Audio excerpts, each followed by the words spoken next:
Alors, bonjour tout le monde. Aujourd'hui, je vais vous faire une tarte aux ananas. Tantôt, j'ai parlé que je ferais une abaisse, OK? Et puis, je le roulerais d'une certaine façon. Alors, ça me prenait quelque chose pour le mettre dedans. Alors, c'est parti. On part le poêle. On va mettre 19 onces de ananas broyé avec son jus, ou dans son jus, si vous préférez.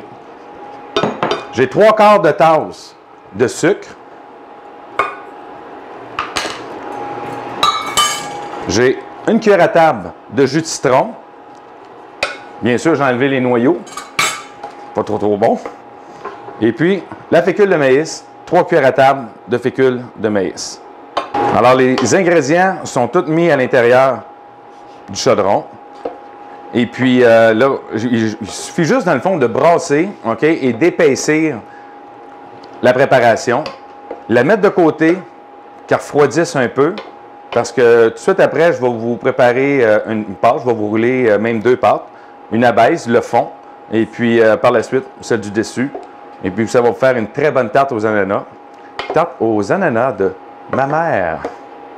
Maintenant, je vais vous présenter la façon que je vais vous faire une pâte. Ma pâte facile à moi, où ce que tout le monde va être capable par la suite de rouler une pâte. OK? Alors, c'est un petit détail. Tout ce qu'on a besoin, c'est de 2 sacs à pain. De cette façon-là, on n'aura quasiment pas besoin de farine. OK? Alors, le sac à pain, je le rouvre sur le côté. Et sur l'autre partie, si je peux l'avoir, et voilà. Aussi simple que ça. Un coup qui est ouvert, il rouvre en grande surface. C'est sur ça qu'on va rouler la pâte. OK? Et puis, j'en ai besoin de 2. Comme ça, on n'a quasiment pas besoin de farine. Les sacs, je les ai lavés bien sûr avant. Je ne voulais pas avoir de graines de pain sur ma tarte. C'est tout à fait normal. Alors, j'ai mes 2 sacs. Première des choses qu'on fait, on mouille un petit peu le comptoir parce que le sac de plastique, il va bouger sinon. Alors, on humidifie très peu. Alors, je prends une petite lingette, juste pour dire que je l'humidifie. Je me sers de l'intérieur du sac, comme ça. Vous voyez, déjà là, ça adhère beaucoup mieux. À peine un petit peu de farine. Je dis ça de même, c'est parce que j'en ai comme trop échappé, mais c'est pas grave, je vais le mettre de côté au pire. Parce que je disais tantôt que ça n'en prendrait quasiment pas. On va en tasser, ça ne m'inquiète pas. On va prendre l'intérieur du sac, qui est ici, juste pour dire, je le secoue à peine. Comme vous pouvez voir, sur la pellicule, un petit peu de farine qu'il y a là.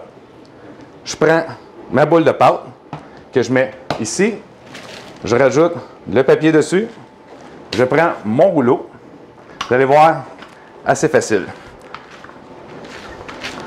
Il n'y a rien qui colle après le rouleau, même s'il n'y aurait pas de bas ou quoi que ce soit. Si des fois, le plastique veut... Là, vous voyez, il ne bouge quasiment pas. Je tire dessus, puis il est collé là. Si des fois, il bouge, on s'accote un petit peu dessus, puis on peut être capable de continuer à rouler la pâte. De cette façon-là, on est capable de le rouler, puis on peut venir à une épaisseur là, très, très mince. On n'a pas besoin de mettre de farine, j'en ai pas mis encore une fois. Regardez comment elle s'étend bien. Je sais que je viens de sortir du frigo.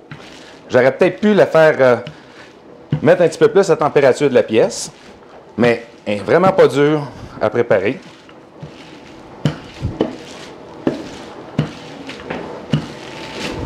Et voilà. Ensuite, quand j'enlève le sac, je vais vraiment de côté pour l'enlever doucement, comme ça, et non vers le haut. Alors, je l'enlève doucement, comme ça. Ensuite, je prends ma tarte, je la mets sur le dessus, j'insère ma main en dessous, je revire le tout, je la dépose. On peut peser en même temps, de chaque côté. Je l'ai fait pas mal juste. Hein? Alors, on y va doucement, pour pas qu'elle déchire non plus. Aussi simple. Bon, j'ai caché mon couteau.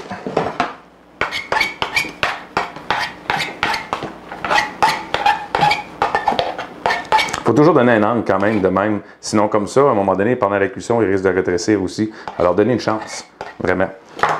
Alors, j'ai ma préparation que je vais mettre à l'intérieur.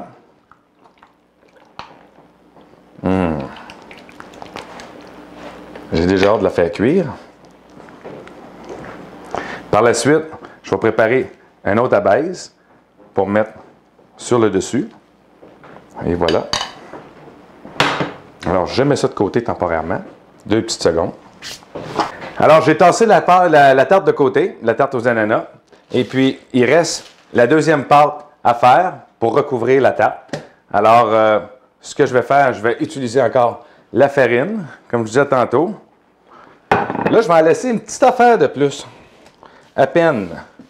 Tantôt, je voyais que c'était un petit peu moins facile de la décoller. Alors, je mets ça de côté. Il est bien enfariné des deux côtés. Je remets ma pâte ici. Je redépose mon plastique sur le dessus. Et puis, je recommence à rouler.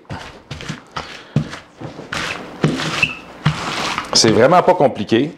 La pâte, elle ne roule pas alentour du rouleau. Ça prend quasiment pas de farine. Si jamais il bouge, comme je disais tantôt, on a juste à l'accoter sur le bord du comptoir. Et puis, on continue.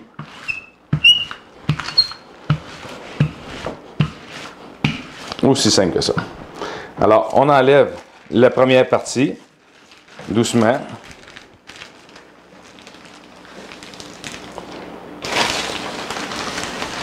Tiens, comme ça. Là, je tasse celle-ci. Je ramasse celle-là. Je mets un petit peu d'eau que j'ai mis de côté. Un petit peu loin, mais c'est pas grave. Je mets un petit peu d'eau sur le bord, à peine, pour que la pâte puisse coller. Pour être sûr et certain que faire comme une petite soudure, là, que ça soit bien collé toutes les deux ensemble.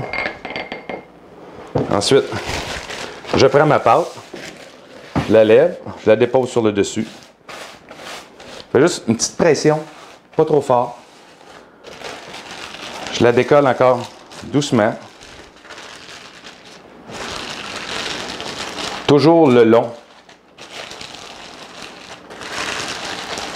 Puis, si jamais je la briserais, mais ça se répare quand même. Tu sais, une pâte, là, on rajoute un autre petit morceau.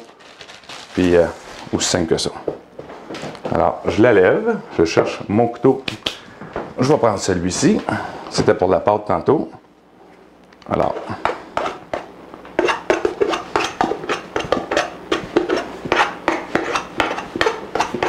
Il va rester des petites incisions à faire sur le dessus.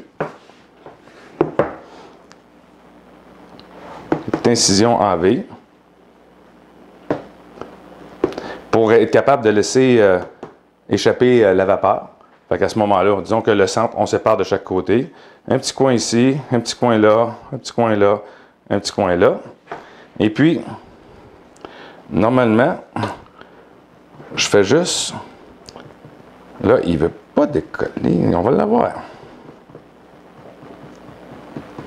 Elle est collante. Par la suite, je prends mes deux doigts, comme ça.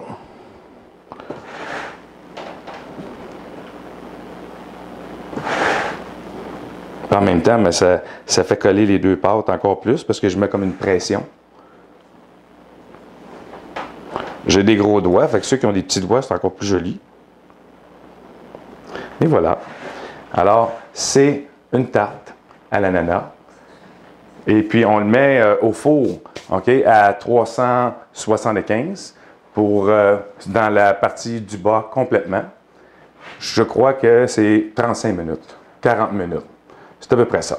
Alors, voici ma tarte à l'ananas, à la pâte facile, comme que je vous ai montré tantôt avec le saran wrap. J'avais dit 40 minutes, je crois, et puis ça a été 55 minutes. Il ne faut pas oublier que c'est une tarte de 10 pouces. Alors, à ce moment-là, 7 et 8, ça aurait pris peut-être moins de temps. Pas peut-être, mais ça aurait pris moins de temps.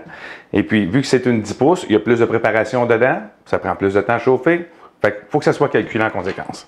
Alors, je vais vous montrer comment elle se tient bien. Ah, un beau morceau. Hein?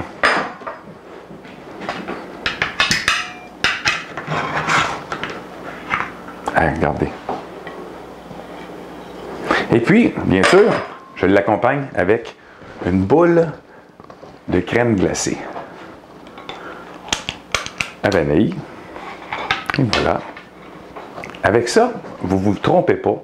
Vous allez être sûr et certain de plaire à vos convives. Alors, sur ce, bon appétit et à la prochaine.